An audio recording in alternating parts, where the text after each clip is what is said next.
Kenpachi Zaraki is famous for a lot of things, whether it's his fervent, all-consuming love of the sword and of fighting, his trademark of both making a flashy entrance and using various tricks to give his enemies a sliver of a chance in battle against him, or for just being one of the most powerful Shinigami of all time. The current captain of the 11th Division is a fascinating, layered character with an excellent design that leaps off the page.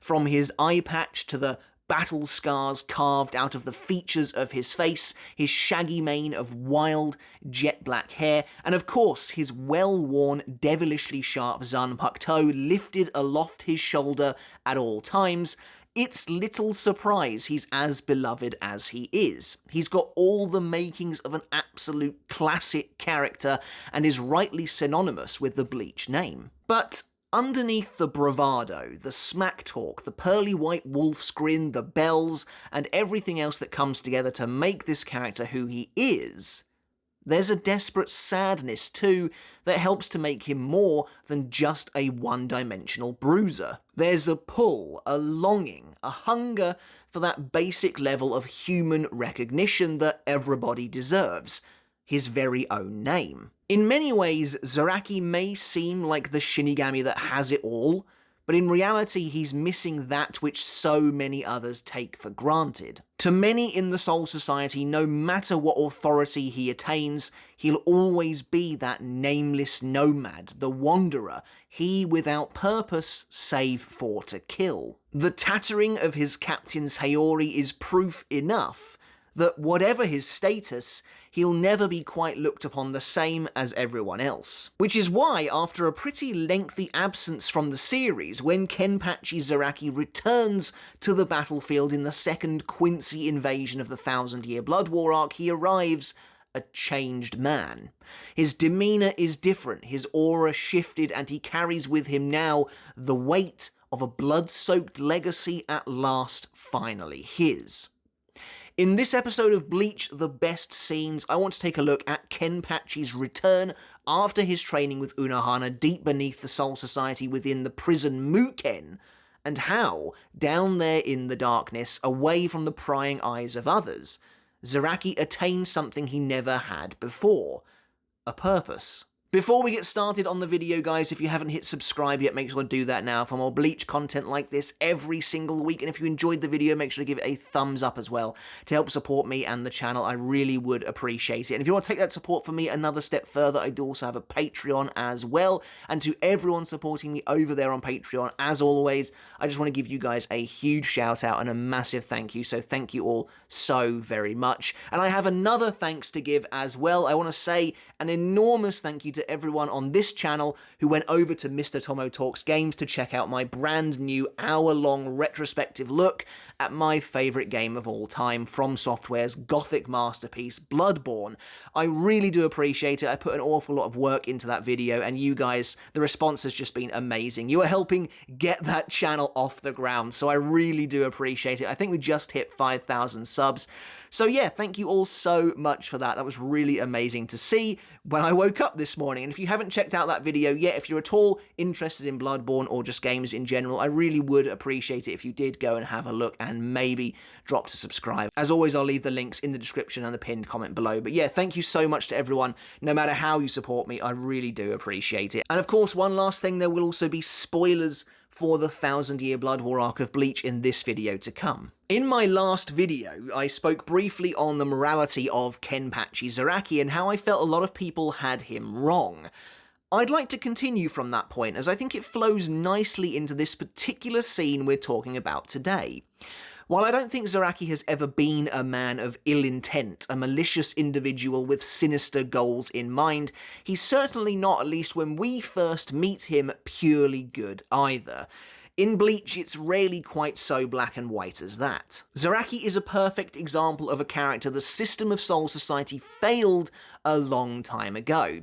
Thanks to his immense strength, Zaraki was capable of surviving the harsh no-man's land of the furthest reaches of Rukongai, even finding the necessary strength to protect and spare those that challenged him. But with no name to call his own, and no past, no purpose, and possibly no future even, Zaraki took the name of the district from which he came from, thereby embodying and personifying all of its traits: the lawlessness, the brutality, and more. There's an interesting parallel to be made here between Zaraki and Unohana, another of many, in that Unohana was a true villain back in her prime, but she, unlike Zaraki, was quickly picked up and recruited into the Gotei 13 during its earliest days. Meanwhile, Zaraki has had to do everything himself, right up to walking up to the gates of the Seirete and butchering the current captain just to get a seat at the table. Even that which he thought was rightly his, the title of Kenpachi, the one thing that was actually his to hold dear, wasn't relinquished to him as easily as he believed for the longest time. He believed the title fell to him after the death of Kiganjo prior to the main story, but we know that in secret the first Kenpachi, the true bearer of the name all along, still lived, a ghost of Zaraki's own past. So while Zaraki was never evil, he was always without purpose, but Unohana watched him for many years in silence, her gaze unmoving. By the time we reach the 1,000-Year Blood War, Kubo is ready to take Zaraki's character to the next level. We've had a lot of fun with Zaraki up until now, and Kubo likes to use him as a chance to let off some steam, basically. Zaraki's battles often come without any strings attached, without any melancholy or lament, and instead offer up a great opportunity for basically a no-holds-barred slugfest of usually epic proportions. After his defeat at the hands of Ichigo, or after they drew, whatever you want to call it, in the Soul Society arc, Zaraki muses that he wishes he had a name like everyone else, that he knows the pain of not having one, and that extends to his sword as well. And when the Zanpakuto seemingly refuses to speak to him still, he lets out a guttural, defeated cry. It seems hopeless. His destiny is to be the nameless outcast forever, and Yachiru looks on in quiet understanding. So, when Zaraki eventually battles Unohana, when these revelations about her true nature come to light, there's more at stake than ever before for this character. As we've discussed before on the channel, this fight isn't just about who lives and who dies, or even about Zaraki unlocking and attaining his newfound power that he needs for the battles ahead. It's about the passing of the torch, and about Unohana finally giving Zaraki that which he wants, which he needs the most. So the scene in question that we're looking at today is really the entirety of chapter 573, I Am the Edge. Yachiru and Isane, having created a makeshift infirmary for wounded Shinigami during the chaos of the ongoing battle against the Sternritter, suddenly run into Sternritter v. the visionary Gremmy Thamo, who quickly overpowers Yachiru with his unbelievable abilities. When Zaraki bursts onto the scene, it's more of the same. The typical Zaraki bombast and showmanship, with him making an incredible appearance in the nick of time. We've seen this plenty of times before, with his cinematic introduction in the Soul Society arc to his dramatic rescue of Ichigo in Waco Mundo twice. Even in this very arc, Zaraki gets probably the biggest crowd-pleaser introduction so far when he confronts Yhwach in the first Quincy invasion, carrying the bodies of 3 dead Sternritter. But immediately, there's something different about this one. Yachiru, watching him with a breathless relief, mumbles his name. Zaraki leaps to the ground and doesn't say a word. Instead, his back is firmly to the reader. There's none of the usual Zaraki hallmarks to this moment.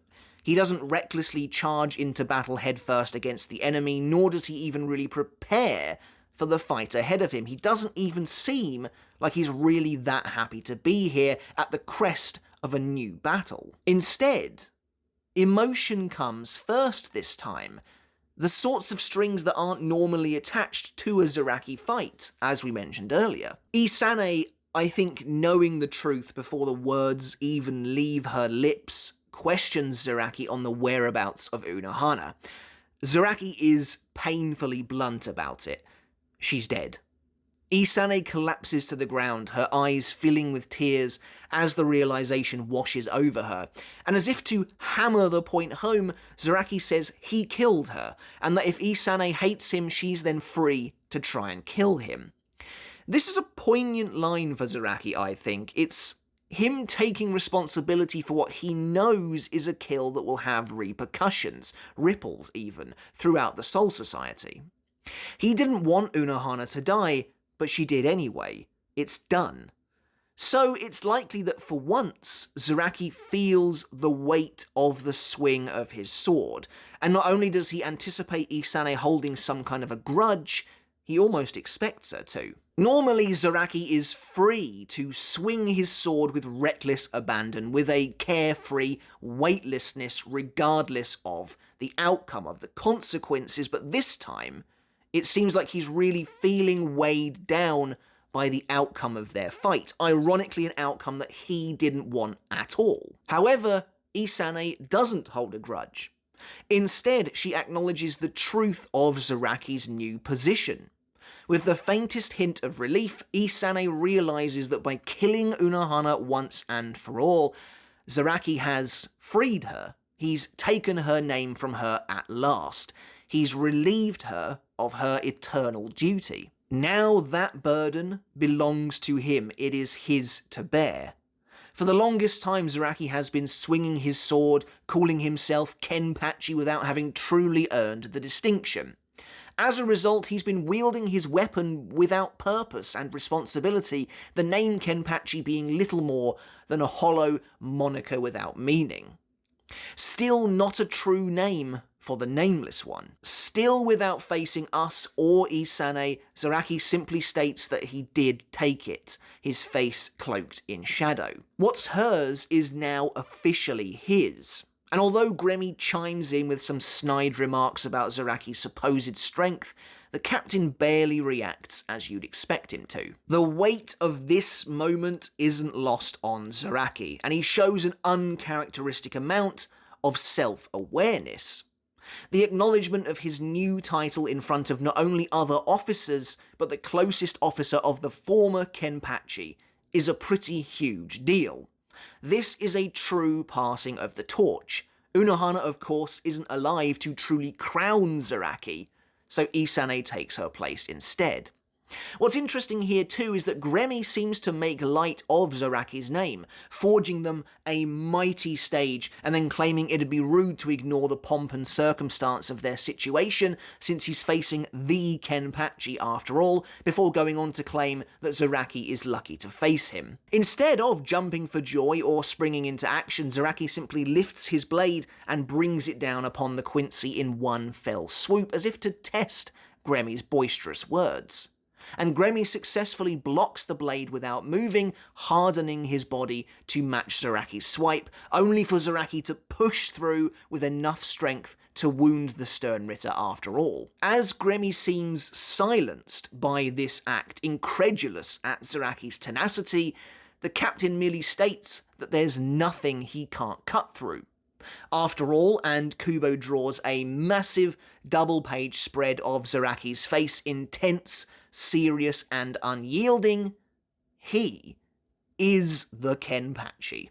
He makes his declaration, bearing the full heft of the title for the first time. The moment is powerful for a variety of reasons. Zaraki, in calling himself that in such a way, is acknowledging what happened between himself and Unohana and acknowledging his role in carrying on her legacy in the way she wanted. He's finally swinging his sword with responsibility, with the solemn burden of the duty of the strongest Shinigami. In my opinion, this moment works so well and is one of Bleach's best scenes because it does feel well and truly earned, and feels like a real evolution for a character we thought we'd kind of seen being pretty played out up until now. But maybe even more important than any of that, Unohana has given him the greatest gift of all, a true name. At long last, the name of Kenpachi is truly, actually his to call his own. To many, it might simply be a title, yes, a holdover from a bygone age. But to him, it's who he is. It's a part of him, his character.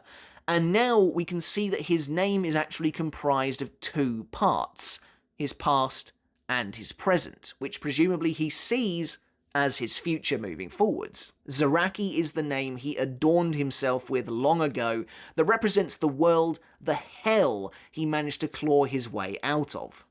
From his youngest days as a feral child fighting to survive in the wastes, to the end of that journey with the symbolic defeat of Kiganjo, he was just Zaraki, whether he called himself Kenpachi or not. But now he finally has a name that represents the man he's become, one that all others around him, crucially, must recognise.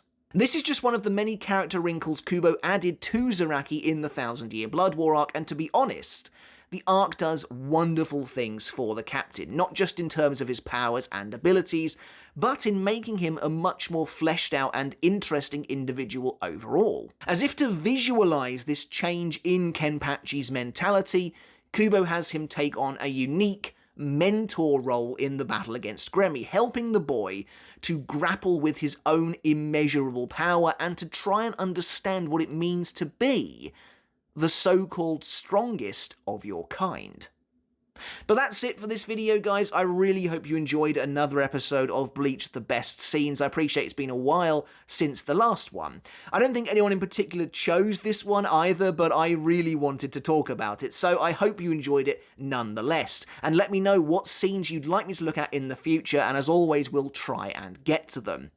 Let me know in the comments below, guys, what you think of this scene, what you think of this moment for Kenpachi Zaraki. Does it work for you? And how do you think it works for his character? How do you think he sees himself? And how does the rest of the world see him after officially taking the title of Kenpachi for himself? Is it a big stepping stone for a character who was, up until now, a lot of fun, but fairly simplistic? Again, a massive shout out and a huge thank you goes out to everyone who checked out my Bloodborne video over on my second channel. I really do appreciate it. If you haven't yet had a look, if you're interested, please go and do so, and I really would appreciate all the support. Make sure to hit subscribe if you haven't done already, guys. Give the video a thumbs up, and until next time, I'll catch you later, and I'll see you then.